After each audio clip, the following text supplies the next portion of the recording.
Welcome back to the Broken Cellar. I'm your host, Andrew, and today we are talking about my top 10 horror movies of 2023 so far. Let's get into it.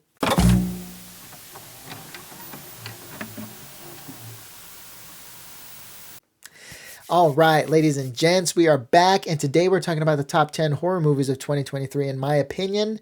Now, today we're going to be judging on story, character, and acting, so let's just get right into it. Coming in at number 10, The Gates. Now, The Gates is set in 1890s. It's about a serial killer, Richard Brake and Alina Delia. Now, I might be a little biased because Richard Brake, I love him in almost everything he's in. I think he was born to play a horror villain, and he just does it so well. Now, I know from reading a little bit that some people didn't like the script and they didn't really like the location of the film. I saw past that. I thought it was a great movie. I could see why some people would want the story to be a little less vague. I thought it was a little broad. In my opinion, it didn't ruin the movie at all. The scare was still there, and Richard Brake's a phenomenal actor. And the only thing, the movie is an hour and 51 minutes. So if the 1890s really isn't your scene, this movie might be a little bit long for you. But in my opinion, the story was good, the characters are good, and the acting was phenomenal. So it's a rate in my book. Moving on to number 9, we've got The Pope's Exorcist. Russell Crowe playing Father Amorth, who's actually a real person and who's claimed to have done over 50,000 exorcisms. Now, that's just totally insane. I can't even wrap my brain around that. If it's true, we don't know. But I'm pretty sure he wouldn't lie. But either way, it's a crazy fact. And shout out to the boy. His name's Peter. He played Henry in the movie. I can't say his last name. It's a hard last name to pronounce, but phenomenal acting. Now, this movie comes in at 1 hour and 43 minutes. Now, the story I thought was great. It's based off of the real person, Father Amorth. I thought that the story was fine. The characters were really good. It helps that it was a real person, so it kind of hypes the movie up a little bit more. The acting was phenomenal. I mean, Russell Crowe's Academy Award winner, so you can't really go wrong there. Really, it's just a really good movie. I didn't want it to... I wasn't like looking at the time like, geez, when is this movie going to end? It was a great movie from start to finish. The scare was really good. I was a little bit nervous coming into this because I've never seen Russell Crowe in a horror movie at all. That I can remember. Maybe I'm wrong, but I don't remember him doing anything scary or even remotely scary. But I got to say, without a doubt, he pulled it off, and it's a rate for me. Moving on to number 8, The Boogeyman. Okay, The Boogeyman, we've got Sophie Thatchell, Chris Messina, and Vivian Blair. Now, the movie's an hour and 39 minutes, which is not bad. It's basically a 90-minute movie, which works in its favor. Now, the story for me is the only thing lacking. The characters, the acting, everything was good. The story for me, I wanted it to be better. That's basically all I could say. I mean, I still would recommend the movie to anybody who likes, horror in general, but I don't know. The story for me was just lacking. I mean, take that with a grain of salt because maybe what I thought, maybe I didn't really care for the story too much, but maybe you actually find it really interesting. So by no means was it a bad movie. Like I said, an hour and 39 minutes I thought was perfect. Any longer and I kind of would have lost interest in it a little bit. But with that being said, it's still a rate from me. So moving on to number 7, we've got The Nun 2. Now, Thaisa Farmiga, and how can we not forget Bonnie Aarons, who played the nun? She's one of my all-time favorite horror villains.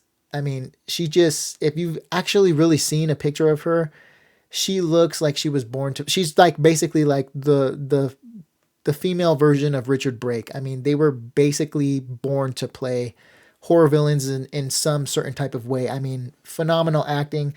The story I thought was better than the original. Now, I don't know if that's controversial or not, but the first Nun, I really liked it. I know a lot of people didn't really vibe with it too much. Maybe I'm wrong. That's just what I recall hearing.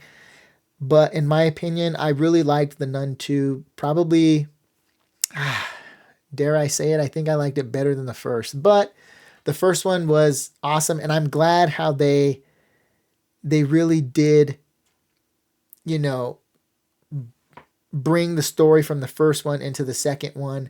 It wasn't just like the first Nun and the second Nun and they got nothing to do with each other. No, it all made sense. So I highly recommend you guys watching that one.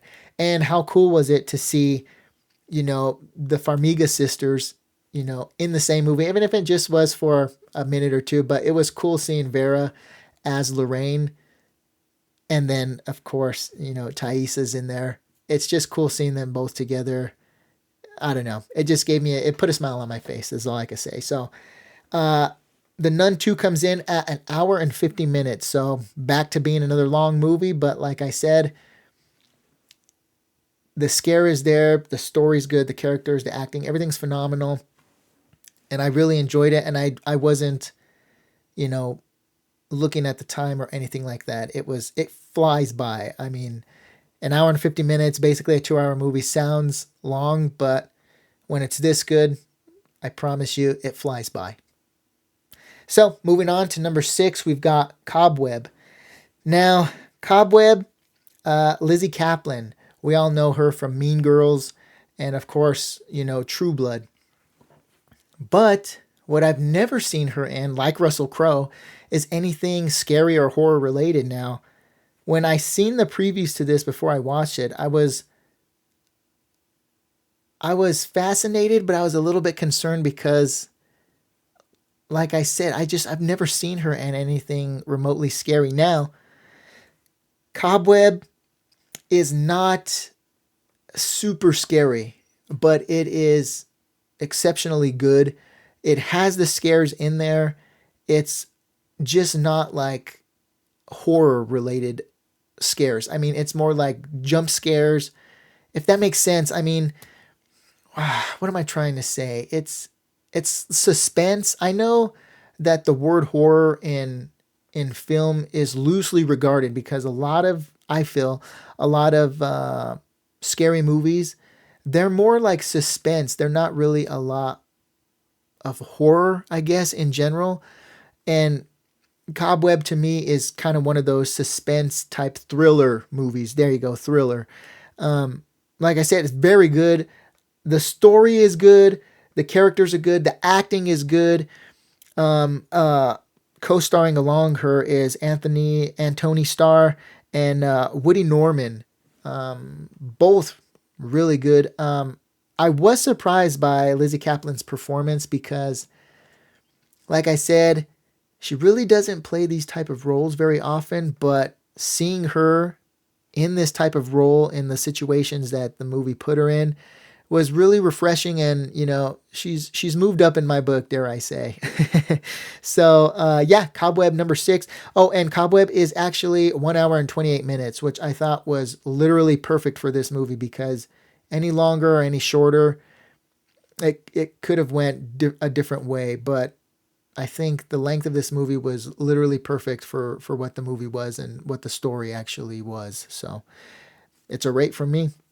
So moving on to number 5, we've got Insidious, The Red Door. Patrick Wilson, Ty Simpkins, and Rose Byrne. I mean, how could you go wrong? They bring all the ones that we loved from all the movies. They bring it back for this last final movie. Now, Insidious The Red Door is an hour and 47 minutes. I can't remember if that's around the same. I think this is one of the more longer movies than the first 4. Of course, this one goes off of 1 and 2 and then The Red Door if you want to really go by the storyline. Now, Insidious for me, I liked 1, 2, and 3. The Last Key, which was number 4, kind of lost me a little bit. I understand why they did it because, we wanted background on Elise and we got it. but The Last Key wasn't my favorite. I know that Patrick Wilson directed this last film, The Red Door, and I mean, the story was good, the character was good, the acting was good. I sound like a broken record, but all these movies made my list for a reason. And I really, really enjoyed how Patrick Wilson wrapped up the Insidious franchise. The story is really good. I think you guys are really, any horror fan would really enjoy it and love it, especially if you've watched at least Insidious 1 and 2. Um, and like I said, it's only, well, it is an hour and 47 minutes, so it's on the longer side, but it flies by. I mean, before you know it, the credits are rolling and you're like, oh man, that just flew by. It doesn't seem like it's an hour and 47 minutes, I promise you guys. So, Insidious The Red Door coming in at number 5. It's a rate from me. Moving on to number 4, we've got Evil Dead Rise. Now, this was a movie that I was so hyped for, and honestly, it didn't let me down. I loved this movie. Alyssa Sutherland, Lily Sullivan, and Neil Fisher. The movie comes in at an hour and 36 minutes. The only critique that I have for this movie is I wanted it to be longer. Um, the story was really good. The characters, some of the best characters I think in a horror movie that I've seen in the last year or two. Um, Alyssa really stole the show. I honestly was just fascinated by her performance in this movie, and it was just awesome to see.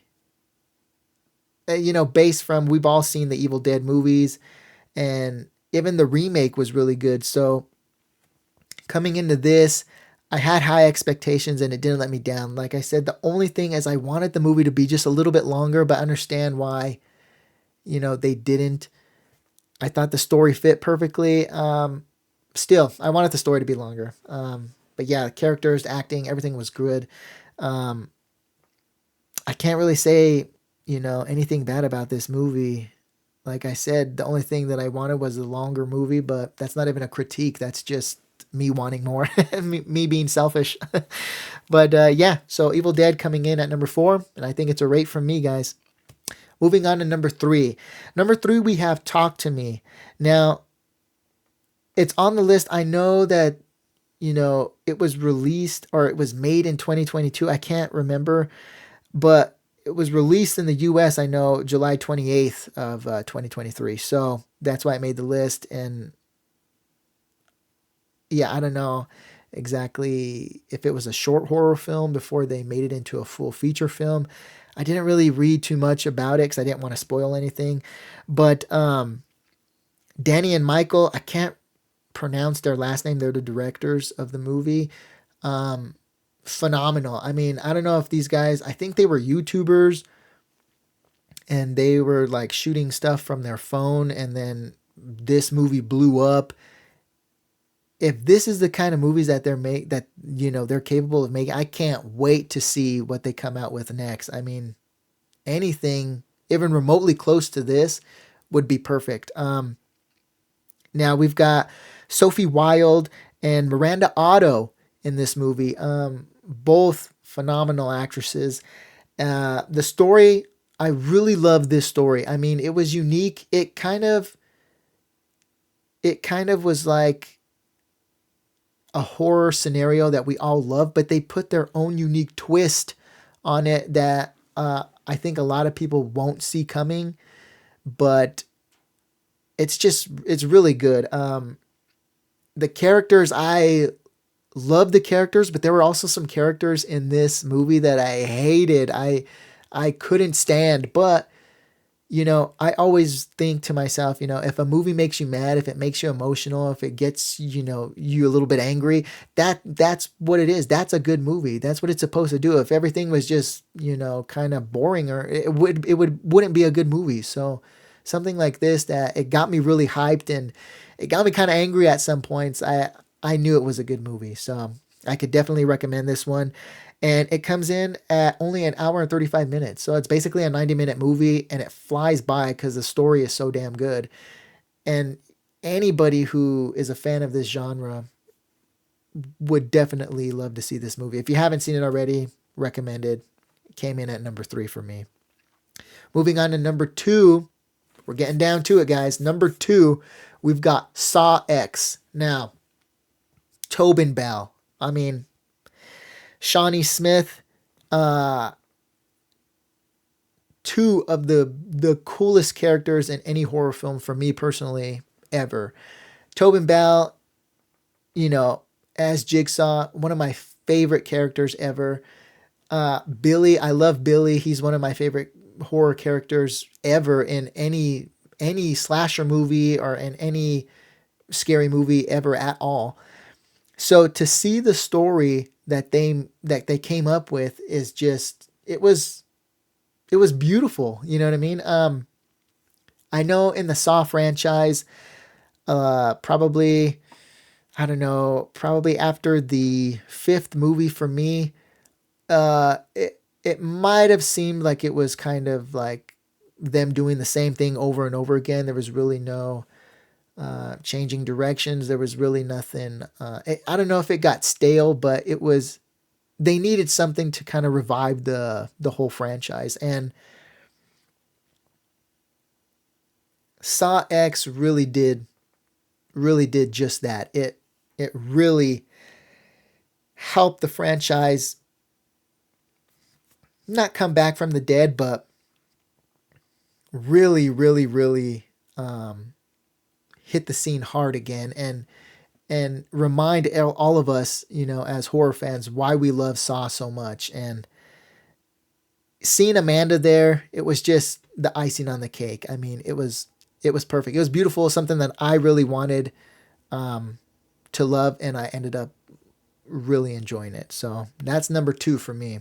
Now, this is it, guys. Number 1, I'm sure a lot of you guys might know what it is, but coming in at number 1, and I forgot to tell you guys, Saw X, 1 hour, 58 minutes. So it's another long 2-hour movie, but it flies by. Story, character, acting, beautiful. Great. So now, number 1. You guys might know what it is, you guys might not, but coming in at number 1 is The Exorcist Believer. Yes, I know. Olivia O'Neill, Lydia, is it Jewett? I think her name is. I hope I'm not butchering that, but Alan Bernstein and Linda Blair. Come on, you guys. I mean, such a beautiful movie. The story I found just amazing. It comes in at an hour and 51 minutes. It flies by. The story's great. The characters are even better. And the acting is phenomenal. Everybody loves the acting, especially from Alan Bernstein and Linda Blair. The Olivia O'Neill and Lydia Jewett really surprised me because I know they weren't as young as Linda Blair when I think Linda was a little bit younger when she played in the first Exorcist, but to be that young and to really portray something like this is phenomenal in my opinion. And they really delivered, and the whole story just goes to show you that it can be a movie like this can be a good successor to the original. Now, I know a lot of people are going to compare the first Exorcist to this one, but to do that I think is wrong, because I don't think when they were making this movie that they wanted to be better than the original, or even to be, to compete with the original. I don't think that was the point. I think it was to be a good successor, a good almost sequel to one of the greatest horror movies that's ever been, filmed. And to that, I say that they did more than good. They did more than a phenomenal job. Like I said, the story, the characters, the acting, the story is what really got me. And especially when, you come to the conclusion of the movie, it's something beautiful. You know what I mean? It really got emotional at the end. And that says a lot for being a horror movie, because, most horror movies, focus on the scares, the jump scares. And sometimes they lack in a little bit of the story department. But like I said, The Exorcist Believer made the number one spot for me, coming in at an hour and 51 minutes. It flew by. I think it's one of to me, it's the best movie so far. Now, I know we're not done. The year's not done yet, but we're just about close to it. But I don't know. I really enjoyed it. And I think it deserves the number one spot. And that's why, for me, it got the number one spot. So let me know what you guys think. If you guys agree with my list or if you think I'm totally out in left field, let me know what your guys' top 10 horror movies are. And with that being said, take care of one another, be kind to one another, and I'll see you guys in the next video. Peace.